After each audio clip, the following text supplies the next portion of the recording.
Good morning. What is today? Day 16? Carnivore day 17? Today is carnivore day 17.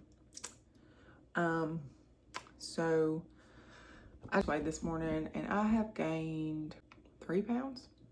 So I lost 5 the first week. I've gained 3 of those back. I'm not sure what's going on. I feel like I'm not eating much. Maybe I'm not eating enough. Maybe I'm doing a little bit too much dairy, which I had cut back a lot on the cheese.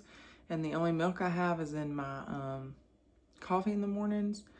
And we're not using a lot of dairy cooking, so other than butter. And that's more, I feel like that's more fat. So, I don't know, kind of racking my brain a little bit and just trying to trust the process because that's a little discouraging. Well, I wasn't in this to lose a whole lot of weight. I want to just feel better. I also don't want to gain weight. So I feel like that contradicts everything.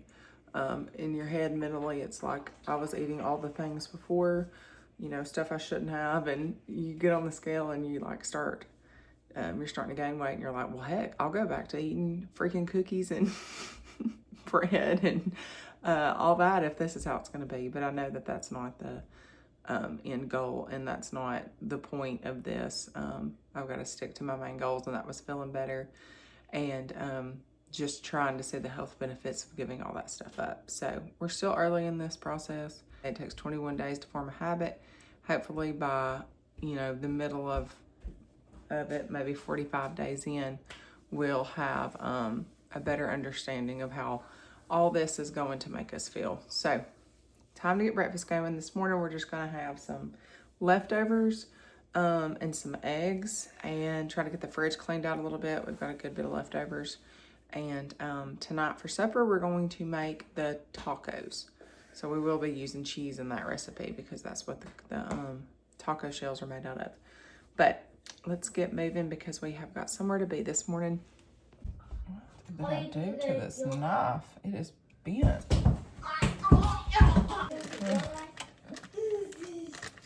Okay.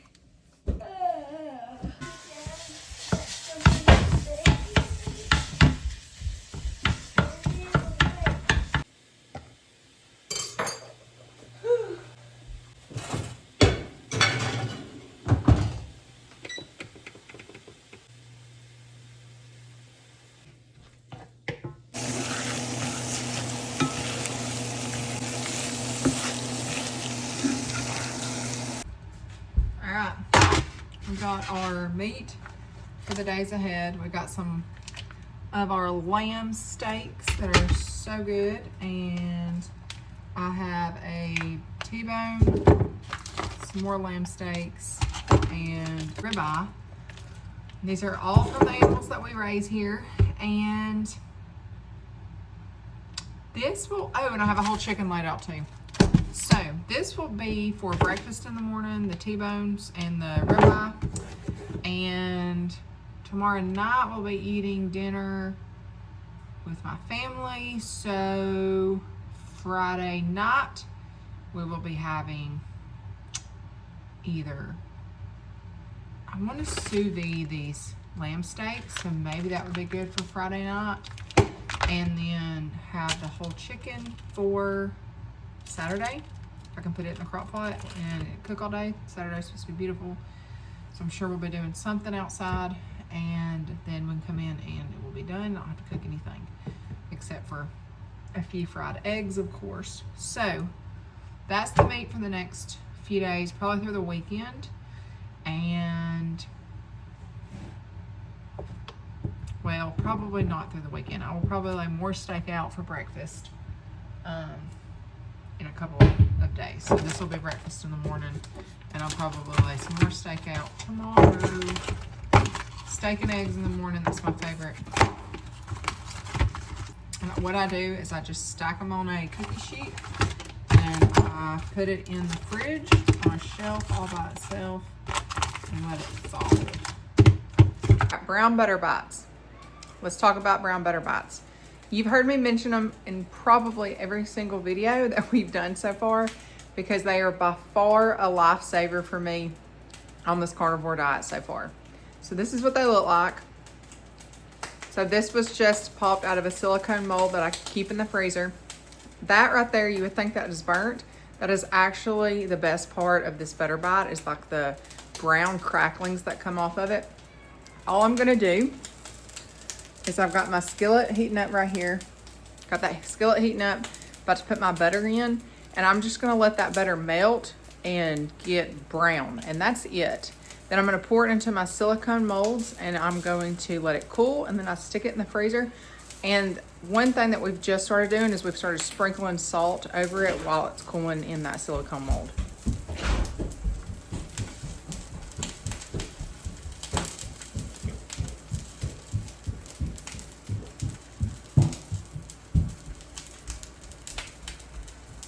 They are so, so good. So good. I keep my stovetop on, I keep the heat on about medium. And then once it starts getting really, really hot, after it's all melted, I'll usually turn my heat down a little bit and just let it brown slowly. You don't want to burn it. I have burned it once, and you don't want to under brown it, because then it just tastes like butter, which is fine.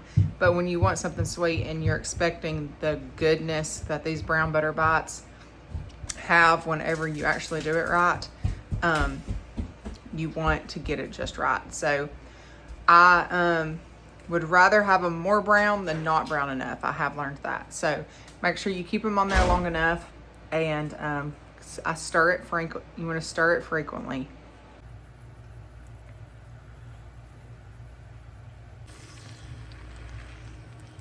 I've got it on 2.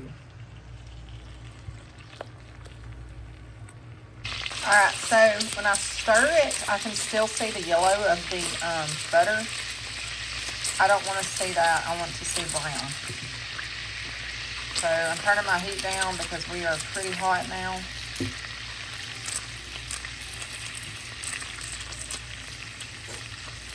I usually don't let it get this wild,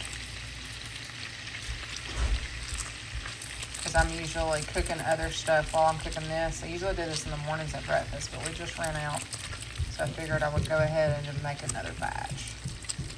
All right, so our heat's come down a good bit. You can still see the yellow of the butter.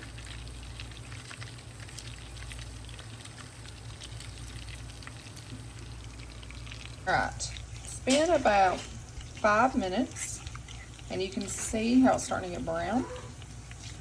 Still a little bit golden, but you see how everything's browning up. That's what we want. I'm gonna do a little bit longer. Like I said, I would rather it be a little brown than not brown enough. A little too brown than not brown enough. So there we go. You can smell it too. I feel like you can smell the difference. It's like a nutty smell.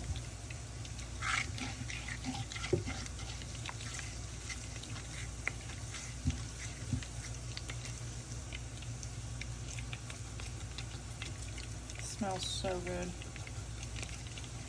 So these are my molds. Yes, I know that they look gross, but they're clean, and well, I know they look gross, but I just reuse them from where we've just poured them in there. So that's all the brown pieces left over from the brown butter.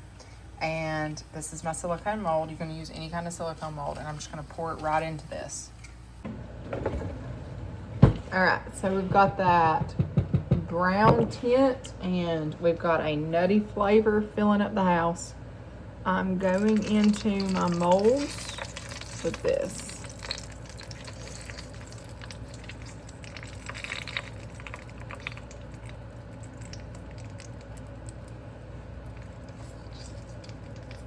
And all those cracklings on the bottom, you want that. I don't know if they're called cracklings. That's what I call them.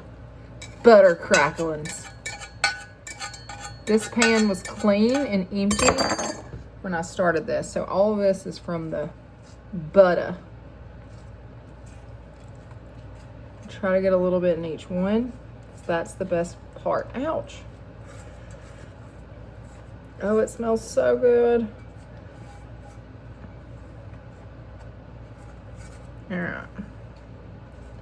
we go. And what I do is I just let it cool on the counter, and then I put them in the freezer, and that's where they stay. And when we want a little sweet tooth of a snack, we just grab a butter bite. Okay, it is supper time. We are doing tacos, and I'm going to do them with cheddar cheese, and it's really simple. I'm gonna get my pan going.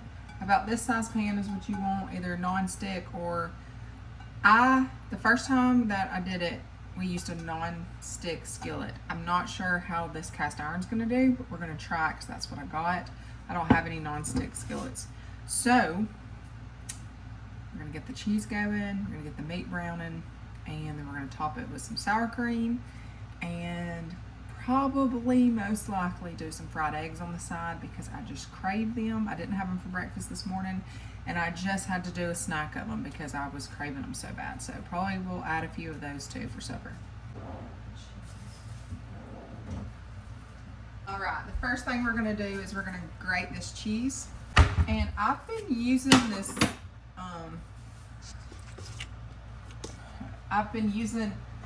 this thing is what y'all been seeing me grate it with, but I have been nicking my fingers with that. So I completely forgot that I have this thing right here. And I don't know, maybe some pieces. I don't know where all this stuff is.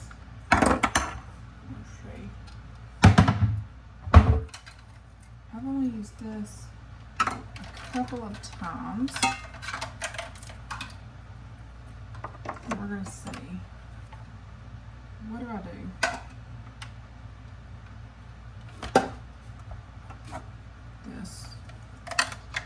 This attachment.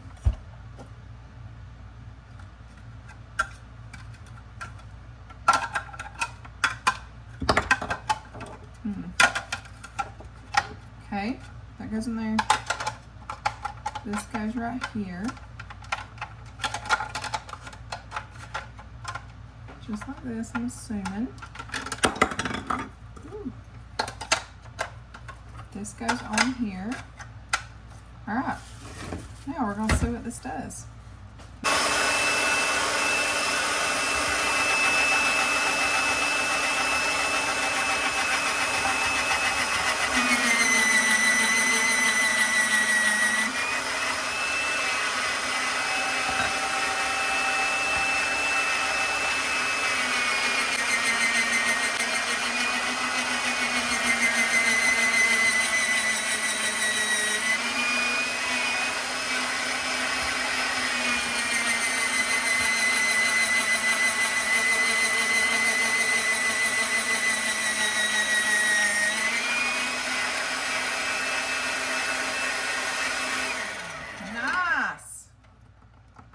Much better than nicking my fingers. All right, rub some butter on the bottom of this to try to help with the non-sticking. Like I said, I've not used a cast iron before, so we will see how this goes. And you just want to put a good layer, not too thick because it'll melt together.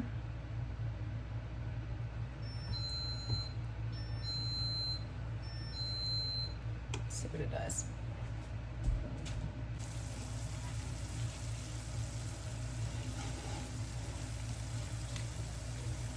I'm just looking for a little brown around the sides, the edges.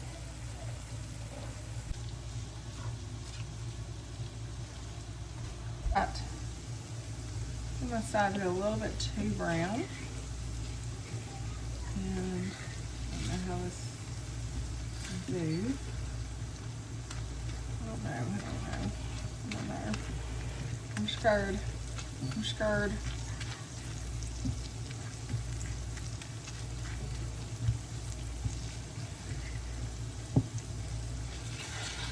Oh.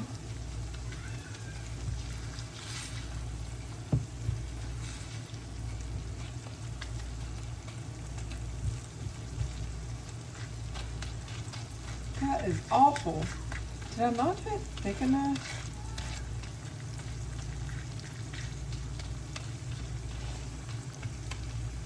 I don't know.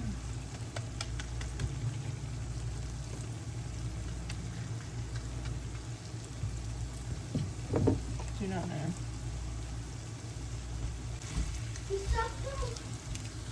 Now I'm gonna go find me a tablet. What's stuff in my kid? Oh my god. No. What's stuff in my kid? I'm gonna play myself. That is dinky doo.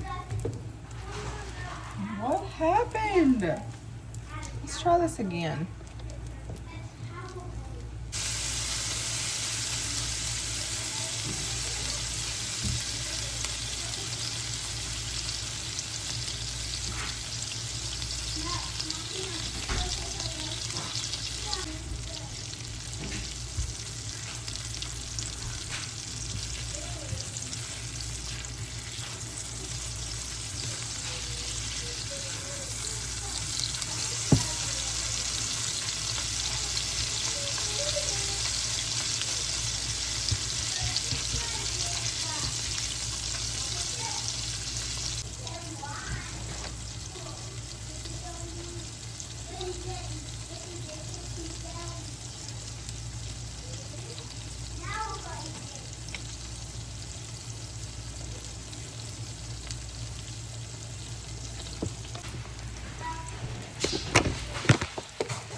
A tortilla.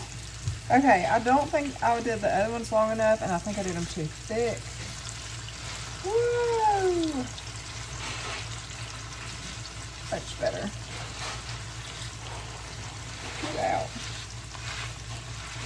So much better. All right, so this is just a makeshift contraption that I set up. That's the grease from the cheese dripping. But I've just got 2 glasses and then a wooden stick over it, and then you lay the cheese over the top of it and it gives it that U shape as it dries, like this. If you have a taco thing, like where you set the taco shells in, that's ideal, and I had one and I never used it and I got rid of it. And now I need it. All right, so this is more like a tortilla.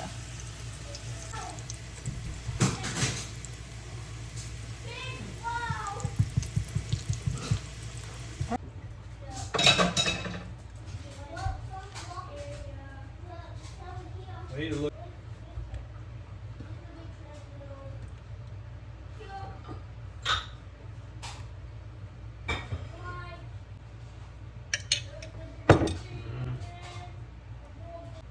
What'd you do?